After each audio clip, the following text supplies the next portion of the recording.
Olá pessoal, tudo bem? Boa noite, bem-vindos todos aqui no Além do Ponto Simples para essa live, uma live de estreia de certa forma, para a gente falar de um tema bem interessante dentro da cirurgia dermatológica, da cirurgia cutânea, ou um tema muito relevante também para outros tipos de cirurgia, né? Que é a deiscência de sutura. Deixa eu fixar aqui o tema da nossa live para ficar mais fácil para todo mundo assim que entrar saber do que se trata. Bom, eu sou Rafael Oliveira, eu sou cirurgião oncológico, cirurgião geral e cirurgião oncológico, hoje dedicado exclusivamente à oncologia cutânea e cirurgia dermatológica. Então eu trouxe essa live para a gente começar uma série de lives para a gente discutir temas muito relevantes dentro da cirurgia dermatológica, da oncologia cutânea, da cirurgia cutânea em geral. O tema que eu trouxe hoje é a deiscência de sutura, é um tema muito importante para quem pratica a cirurgia dermatológica. A gente vai falar sobre isso hoje. Então, acho que para a gente iniciar, vamos contextualizar o que é a deiscência de sutura e qual que é a sua importância dentro da clínica cirúrgica, né? A deiscência de sutura é o rompimento ou abertura da ferida antes de um tempo previsto. E, normalmente, isso vai acontecer nos primeiros 3, 4 dias de pós-operatório. Ela tem uma relevância clínica muito importante, porque isso gera um estresse, principalmente para o paciente, lógico, mas um estresse também para a gente, enquanto médico, enquanto cirurgião. E se você é um cara comprometido com o paciente, comprometido com teus resultados, a deiscência de sutura ela deve ser importante para você, para poder realmente trazer os melhores resultados. Isso implica em resultados estéticos ruins e um resultado clínico muito ruim também. É importante a gente contextualizar que a deiscência cirúrgica ela tem alguns fatores de risco, né? Ela tem algumas situações que a gente pode pensar e trabalhar essas situações para prevenir a ocorrência dessa entidade. Então, desculpa. Então a gente pode pensar em algumas situações. Primeiro, você deve ter um cuidado pré-operatório com esse paciente, que é primordial para que a tua cirurgia transcorra da melhor forma e que a deiscência de sutura seja evitada. E quais cuidados pré-operatórios são esses?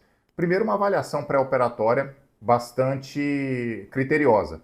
A gente sabe que pacientes com muitas comorbidades, principalmente pacientes diabéticos, né, diabéticos descompensados, têm uma probabilidade maior de evoluir com uma infecção e essa infecção trazer uma deiscência da sutura. E não só a infecção, o próprio diabetes descompensado, a hiperglicemia descontrolada, ela não favorece uma cicatrização adequada, porque a cicatrização depende de um fluxo de sangue adequado para a região onde você operou. E o paciente diabético, a gente sabe que ele tem uma vasculopatia crônica e essa vasculopatia vai interferir na vascularização do leito operatório e isso vai impedir que o paciente tenha uma cicatrização adequada. E além disso, o diabetes aumenta também as chances de infecção, que em última instância pode causar uma deiscência de sutura precoce. Então lá no seu pré-operatório, quando você estiver preparando o paciente para essa cirurgia, então avaliar se o paciente que é diabético, ou um paciente hipertenso, um coronariopata, um vasculopata,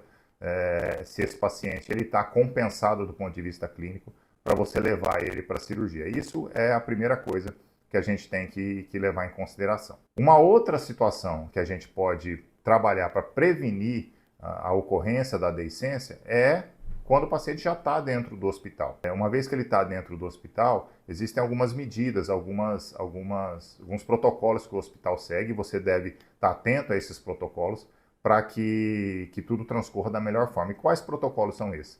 Em algumas cirurgias, dependendo do tamanho da cirurgia, da extensão da cirurgia, o paciente vai precisar ou tomar um banho pré-operatório no próprio hospital, um banho com clorexidine, ou em casa mesmo.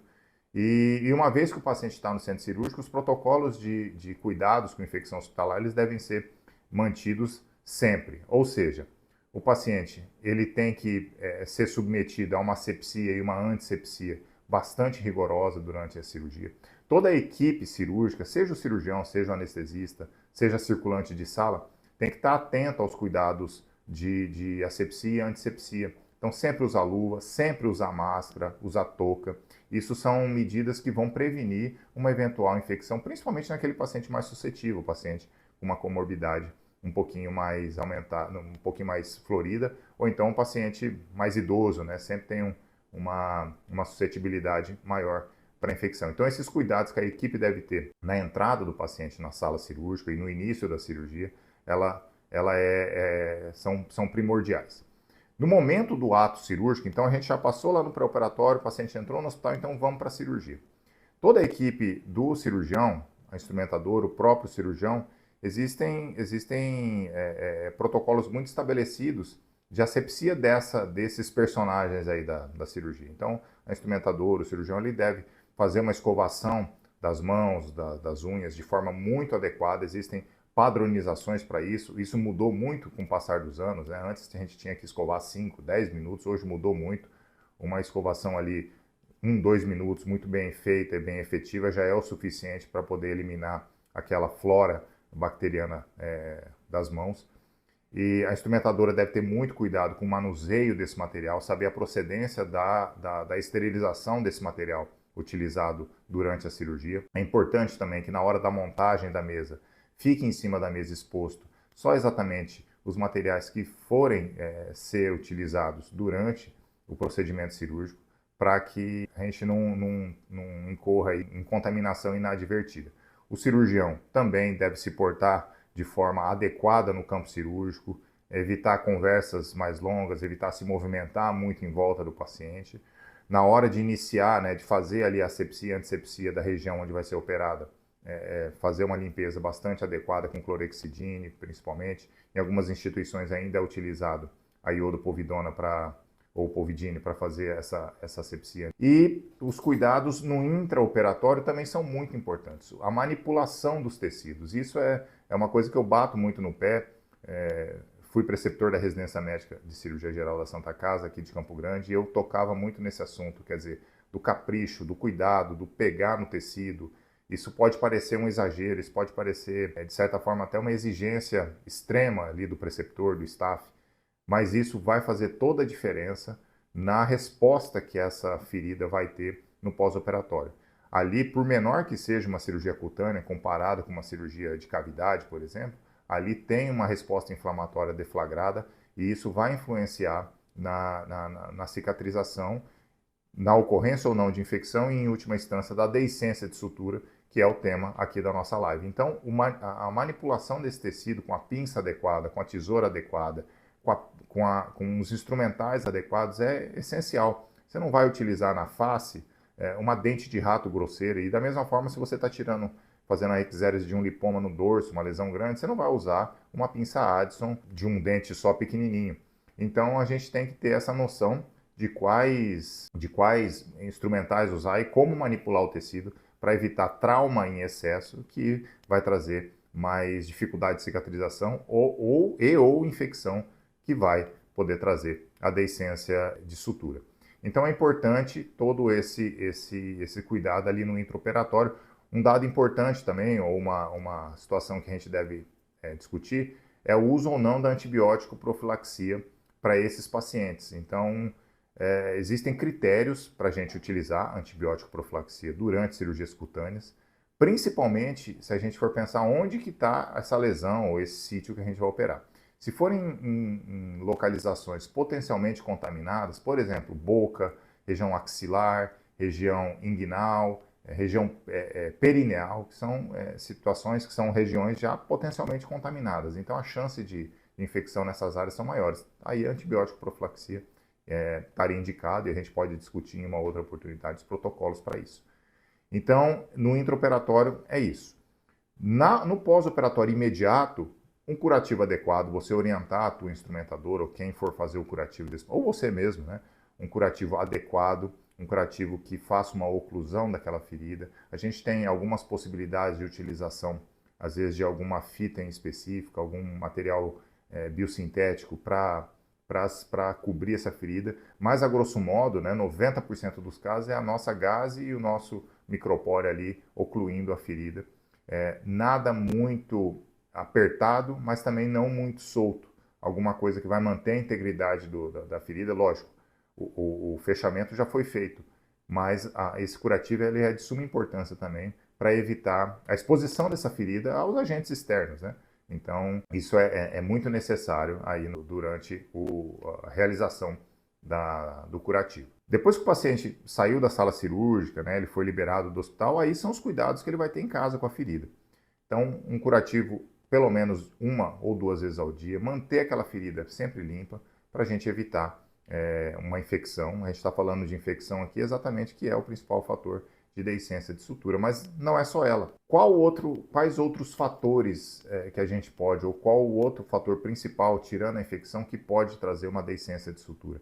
Eu acho que eu penso aqui, na verdade, principalmente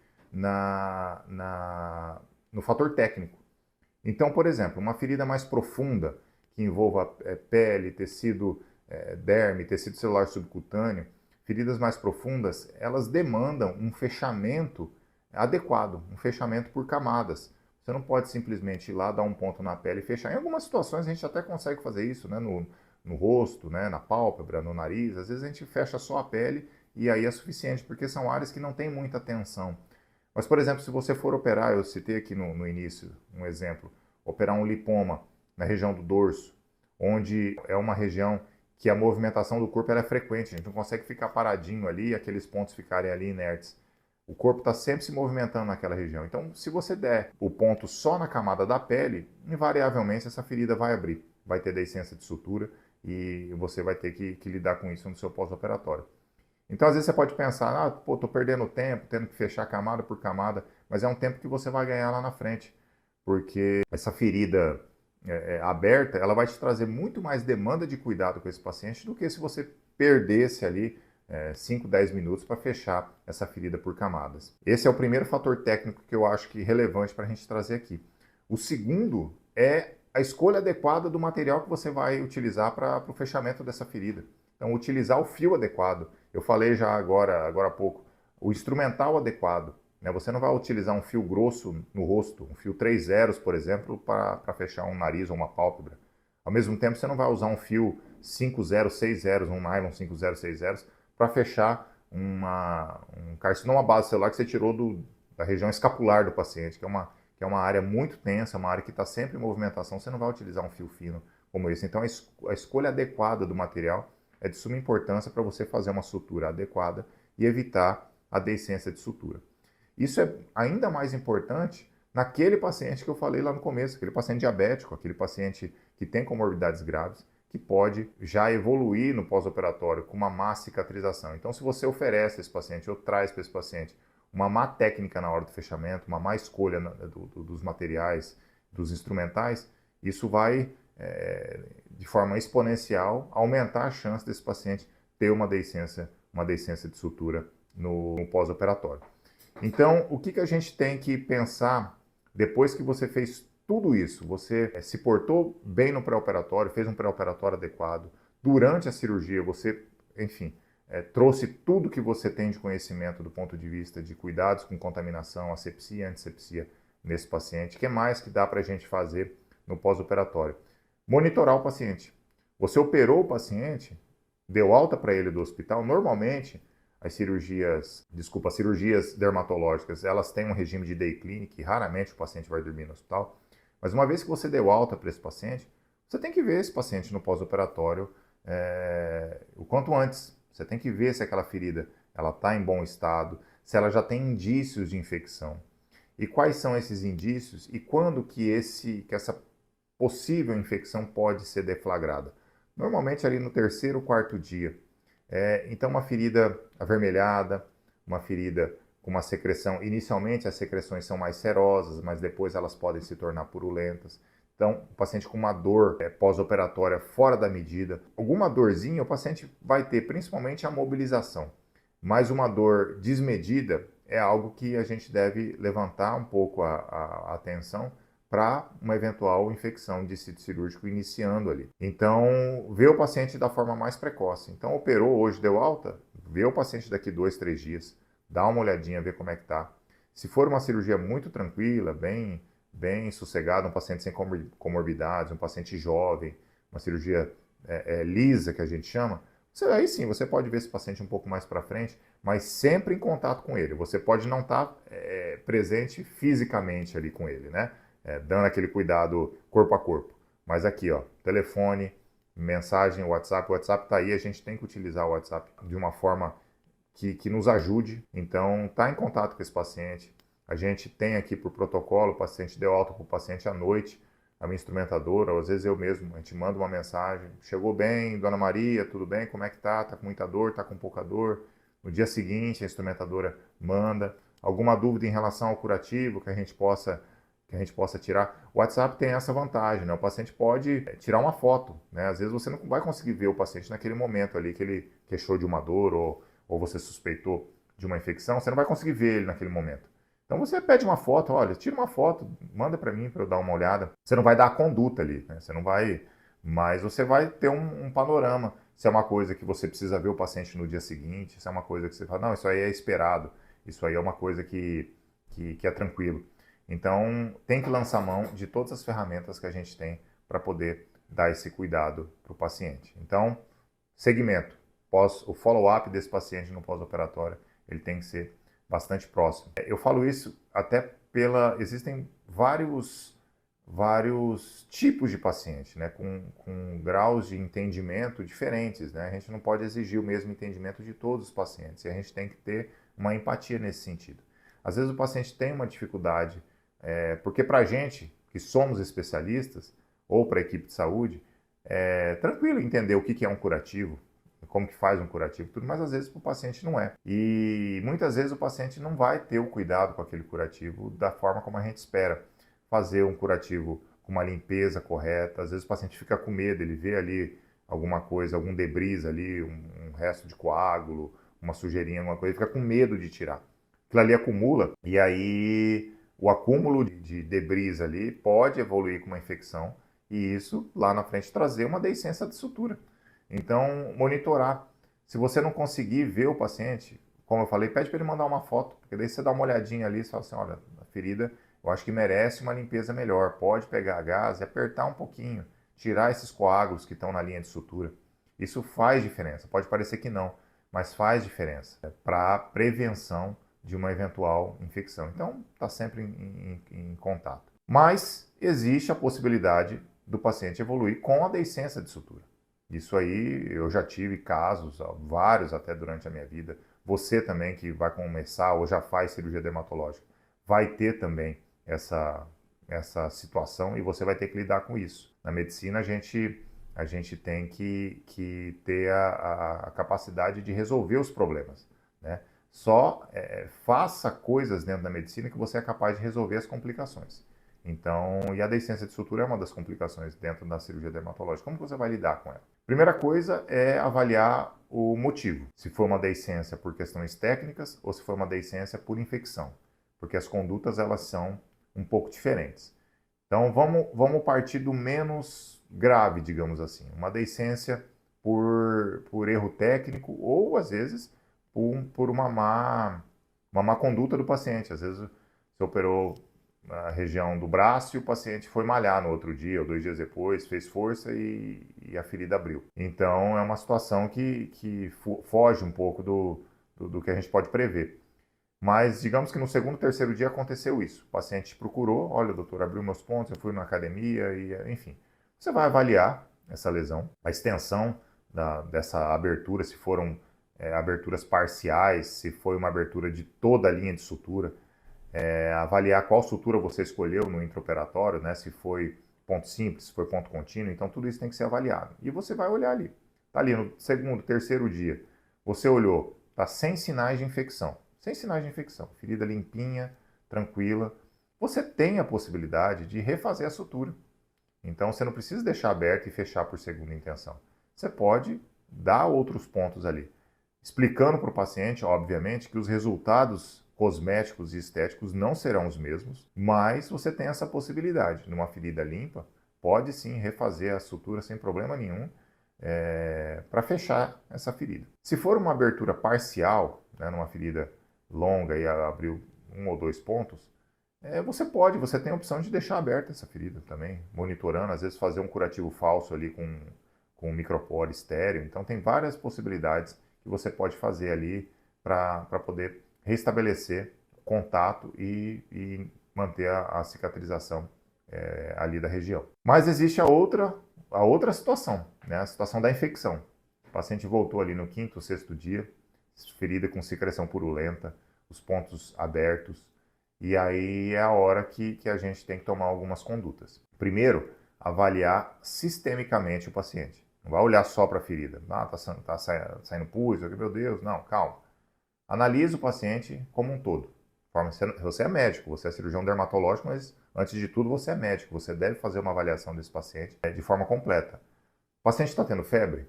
Pergunta como é essa situação. Como é que está o estado geral do paciente?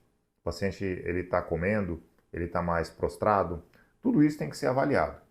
Vamos separar então em duas situações. O paciente que está bem. Doutor, eu tive uma febre, mas eu estou bem, eu estou comendo, tudo tranquilo, não tenho nenhum problema sistêmico. Esse é um paciente que você pode tratar de uma forma, entre aspas, mais conservadora. Às vezes, só a drenagem de uma eventual secreção purulenta, seguido de uma lavagem ali da ferida, às vezes, só isso já é suficiente para resolver a infecção e a deiscência é uma conduta já que pode ser resolvida dessa forma. Em contrapartida, tem aquele paciente modelo lá do início da nossa live, que eu falei, o paciente às vezes diabético, hipertenso, coronariopático, enfim, várias comorbidades com quadro de infecção e com queda do estado geral. Por exemplo, doutor, eu não estou comendo, estou querendo só ficar deitado, estou tendo 3 episódios de febre por dia. Então esse paciente está com sintomas sistêmicos além dos sintomas locais. Então esse paciente é um paciente que muito provavelmente você vai ter que entrar com antibiótico, terapia inicialmente via oral para esse paciente, mais os cuidados com a ferida.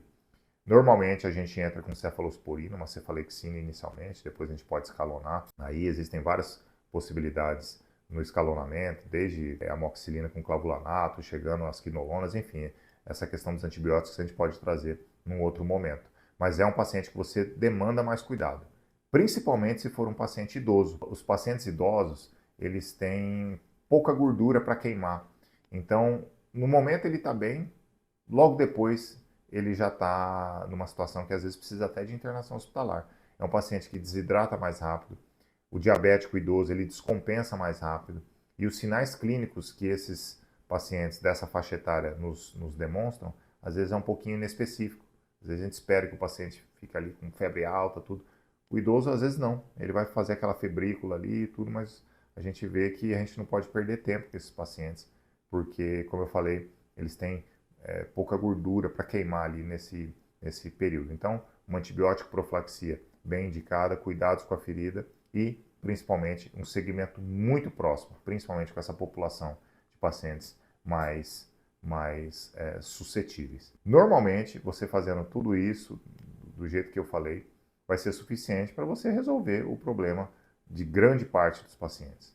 Sempre deixando claro que os resultados cosméticos e estéticos, eles não vão ser aqueles de uma ferida, de uma cicatrização normal, sem deiscência, sem infecção. Isso tem que ficar muito claro. Eu sempre gosto de deixar claro para o paciente no pré-operatório, principalmente pacientes que têm comorbidades, diabéticos, hipertensos, que a cicatrização dessa população de pacientes é diferente. E normalmente eles já vêm com essa noção, doutor, eu sou diabético, então, puxa, será que eu vou conseguir cicatrizar? Eles já sabem mais ou menos. Mas é bom sempre reiterar isso durante a sua consulta, para você se proteger e ao mesmo tempo ajudar o paciente. Então, deixar isso muito bem alinhado, muito bem conversado ali no pré-operatório, quando você indica a cirurgia, é muito importante para que você tenha resultados dentro da cirurgia dermatológica, na cirurgia cutânea, os resultados que você merece e os resultados que você quer. Isso é uma construção diária. Isso são hábitos. Quando você começa a adquirir os hábitos corretos, isso serve para todos os campos da medicina e todos os campos da vida. Se você começa a adquirir hábitos e esses hábitos começam a trazer os resultados que você espera, aquilo que acaba que se torna medular. Então, um pré-operatório bem feito, um intraoperatório bem feito também e um pós-operatório bastante próximo, com um segmento bem estrito desse paciente, para você surpreender qualquer sinal de que essa ferida possa evoluir como a deiscência. Pessoal, acho que é isso. Eu queria trazer para vocês uma noção geral aí da deiscência, o que é a deiscência de sutura, quais são os principais fatores de risco, como que a gente deve manejar essa deiscência e os resultados desses pacientes que evoluem com essa complicação dentro da cirurgia dermatológica, da cirurgia cutânea. Eu espero que você tenha gostado aqui da nossa live. Outras virão, outros temas, pelo menos uma vez por semana a gente vai estar aqui falando disso. Essa live vai estar no meu canal lá do YouTube também, para que vocês possam assistir por lá. E a gente se vê provavelmente na segunda-feira que vem, no mesmo horário, com um novo tema dentro da cirurgia cutânea e da cirurgia dermatológica. Te agradeço novamente e eu te vejo numa próxima oportunidade. Até mais. Tchau, tchau, pessoal.